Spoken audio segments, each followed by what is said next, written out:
On n'aura que nos yeux pour pleurer. Voilà, on n'aura que nos yeux pour pleurer. Moi, je vous dis déjà, en fait, là, carrément, dites-vous, j'arrive à un point où la folie est tellement extrême que je suis en train de regretter le fait qu'on ait gagné face à Bruges. En fait, ce club, les gars, en fait, c'est simple. Faut même pas mettre les organes dans ce club. Parce qu'en fait, là, cette saison, si vous mettez les organes, vous allez devenir fou. Vous avez compris? Là, vous allez devenir fou. C'est mieux même, vous vous éloignez du foot. Les mêmes erreurs, encore et toujours. Je vous avais prévenu, les gars. Moi, je vous avais prévenu dans le débrief d'Arsenal, hein. Ne mettez pas le cœur dans ce match. Ne mettez pas le cœur dans ce match, vous serez vite déçus, les gars. Et c'est ce qui s'est passé aujourd'hui. Le même scénario, comme d'habitude. Encore et toujours la même chose. Voilà. Une équipe qui mène au score, mais qui ne sait plus tenir un score, en fait. Voilà.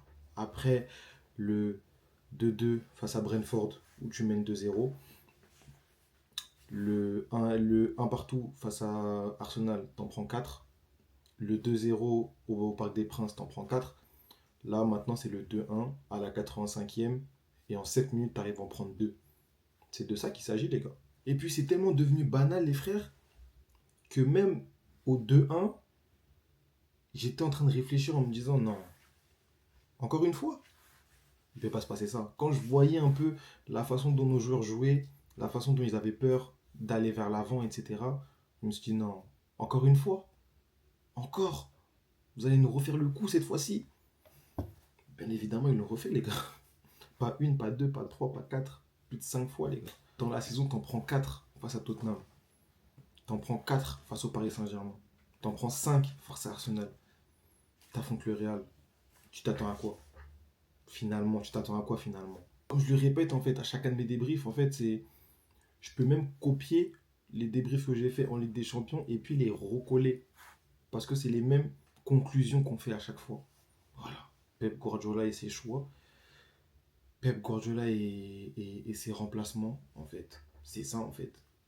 Je, il faut que je trouve la stat du nombre de fois où Gundogan est rentré sur un terrain et du nombre de buts qu'on a pris à partir du moment où il est sur le terrain. Il faut que je trouve cette statistique. Parce que c'est trop. Trop, c'est trop. Plus quand tu regardes le match, tu te dis qu'il y a la place, tu vois. Bien sûr qu'il y a la place. Parce que le Real Madrid n'est pas le Real Madrid d'avant. Le Real Madrid n'est pas le Real Madrid des dernières années. Mais Manchester City n'est pas aussi le Manchester City des dernières années. Donc, il y a eu un moment où je me suis dit, il y avait la place, tu vois. Quand j'ai regardé la construction du premier but, je me suis dit, mais il y a la place. Il y a la place parce que, en fait, le Real Madrid n'est pas une équipe qui presse. Voilà, le Real Madrid n'a jamais été une équipe qui presse. Voilà, on voit de toute façon, ceux qui regardent le Real Madrid jouer, je ne sais pas si des Madrilènes vont voir mon débrief, mais Vinicius et Mbappé, ça presse pas, ça presse quasi jamais, ça trottine en fait sur le porteur de balle. Et dire que quand je vois le premier but, d'ailleurs, très bel appel d'Erling Haaland, très bel appel de Josko Gvardiol, très belle passe de Grealish qui malheureusement s'est blessé. Encore une fois, un énième blessé dans la liste. Un but très bien construit, d'ailleurs. Franchement, super beau parce qu'on part de loin.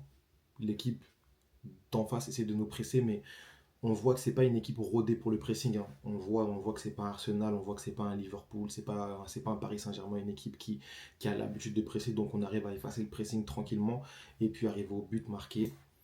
Et puis, après ce but, le Real Madrid ne veut plus presser en fait. Le Real Madrid ne veut plus presser, donc on rentre dans une phase où on a le ballon. Voilà, on a le ballon. On a des beaux schémas parce que forcément, malgré que les joueurs soient vieillissants, ça reste des joueurs professionnels, ça reste des joueurs de foot. Donc, quelqu'un qui ne te presse pas, qui ne te met pas en difficulté, il n'y a pas d'adversité devant toi. Un contrôle, une passe, ils savent faire, hein. Un contrôle, une passe, quand il n'y a pas de difficulté, forcément, ils savent faire, hein. Et le peu de fois où le Real Madrid a essayé de mettre de l'adversité, il y a toujours eu une erreur d'un joueur, une erreur. Une passe pas appuyée, une passe pas dans les pieds, un crochet de trop, une touche en trop qui mène à des transitions rapides. Et je pense que le Real, en fait, ils auraient dû appuyer. Je me suis dit, en fait, pourquoi ils appuient pas dessus? Parce qu'au début de match, on l'a vu, en fait. Au début de match, ils ont essayé de mettre de l'intensité dès le début. Et on a vu on s'est vraiment fait bousculer, tu vois. On s'est vraiment fait bousculer. Dans tous les cas, on s'est fait bousculer par tout le monde. En première ligue, qui fait, qui a peur de Manchester City? Même le dernier vient nous presser. Parce qu'ils savent qu'en gros, les joueurs sont malades. Les joueurs ont peur. Comme je le répète à chacun de mes débriefs, les joueurs ont peur. Les joueurs ont le trac. Ils ont peur de faire une passe ils ont peur de prendre des risques, ils ont peur de faire une passe qui va peut-être mener à une perte de balle et qui va mener une transition et puis on n'est pas placé et puis on peut prendre un but. Ils ont peur de tout ça, ils réfléchissent trop. Et c'est bien pour ça que dans mon avant-match, Si vous l'avez vu d'ailleurs, j'ai proposé une composition parce que dans un coin de ma tête, je savais que ça allait se passer comme ça. En fait, il nous fallait de la jeunesse. Voilà, on m'a dit dans les commentaires que l'équipe elle est trop jeune, ça manque d'expérience, etc. Pour moi, c'était un pari à tenter parce qu'en fait, ces jeunes joueurs-là auront osé certaines choses. Voilà, ces jeunes joueurs-là, ils sont fougueux, ils sont pas comme les autres. Voilà, ils sont pas comme certains joueurs. Tu vois, quand tu vois Kovacic qui a peur de faire une passe, dès qu'il se fait un peu presser, il envoie en panique derrière. Mais c'est trop, c'est trop. Il fallait de la jeunesse. Moi, j'aurais préféré mille fois Nico Gonzalez qui rentre à la place de Kovacic. Mille fois, les gars, mille fois. Préféré mille fois parce que ce genre de joueurs-là, ils auront joué. Voilà. Même à la Rico Lewis, j'aurais préféré mille fois que ce soit Kusanov qui rentre. J'aurais préféré mille fois parce que ce genre de joueurs-là, les gars, ils vont faire des passes, ils vont faire des choses. Ils vont tenter des choses. Ils ont pas la tête des vieux en fait. Les vieux ils vont trop penser non, c'est ça les gars. C'est comme à notre habitude on paye les pots cassés hein. Voilà c'est tout en fait. Comme à notre habitude on paye les pots cassés. On perd le match 3-2, 3 buts, 3 erreurs. Voilà. On voit le premier but d'Mbappé. En fait le langage corporel d'Ederson il est, vous voyez, il est, la balle est, il la frappe du tibia, la balle est fait une louche comme ça. T'as pas le temps de revenir sur tes appuis. En vérité, là, par exemple, un Courtois, il l'aurait pas eu. Un Maignan, il l'aurait pas eu. Un Chesney, même un Chesney vieillard, dernier des vieillards. Vous pensez qu'il l'aurait pas eu, les gars. Tout se joue sur des détails en fait. Regarde le but, le deuxième but, le but de Brahim Diaz, mais tu peux que rigoler en fait. Vous voyez Ederson, il joue par défaut, il joue par dépit. Parce qu'en fait, on a trois gardiens. En fait, nous, on est la charité en fait. On a trois gardiens.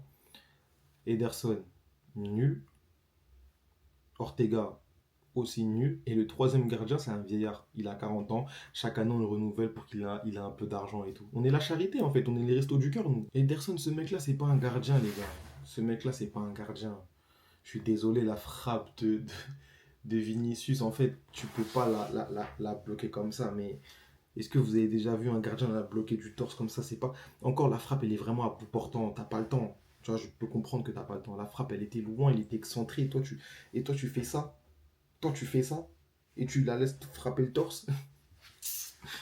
Et puis même le dernier but, le but de Bellingham, en fait, c'est un chamboule-tout, en fait. C'est un dégagement anodin de Courtois. Une déviation qui revient sur Kovacic. Kovacic qui se fait presser en panique, il essaie de remettre derrière.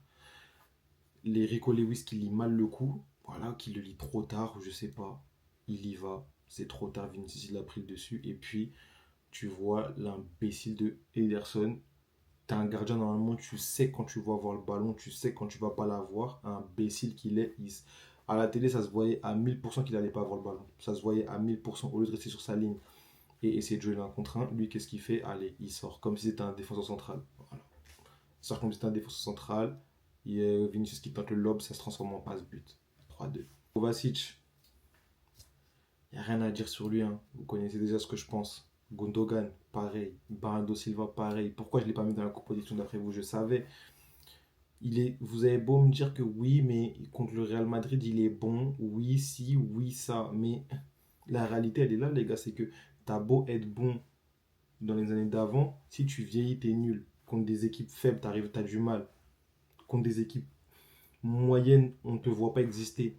C'est pas contre le Real, un soir de Champions League, subitement, comme par magie, tu vas exister. Mais non, les gars, ça c'est faux.